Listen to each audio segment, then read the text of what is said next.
In this video, I'll show you how you can fix we couldn't complete the updates, undoing changes.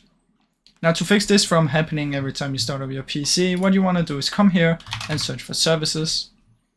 In here, press anywhere and press W. Scroll down until you find Windows Update. Double click on it, stop it, and then make sure it's set to automatic. Press OK and just keep this one open because we're going to use it later. Then you want to search for File Explorer. Go to this PC and select the drive where you have Windows installed. Usually it's on the C drive. Find the Windows folder. In here you want to find Software Distribution, which is going to be at the S somewhere. Right here, Software Distribution. Then what you want to do is you want to delete everything in this folder. So simply press delete, continue, and there we go.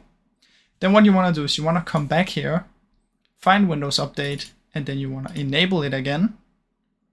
And make sure it's still on automatic. Right click your recycle bin and empty it. And we're just gonna wait for this to empty in here. We can do the other stuff meanwhile this is going. Then what you want to do is come here and search for run appwiz.cpl. Okay.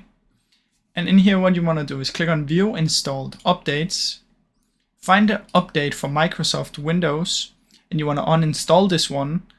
Obviously it works fine for me, so I don't want to uninstall it. But if you have the issue, you want to uninstall. And once you've done uninstalling, you want to search for Windows Update. In here, you want to take the latest update, check for updates and take the latest update. And then next time when you open your PC, the error should not occur anymore. Now that's basically how you can do it, guys. Now I really hope you enjoyed this video. If you did, please leave a like and subscribe, as it helps me out a ton. Thank you so much for watching.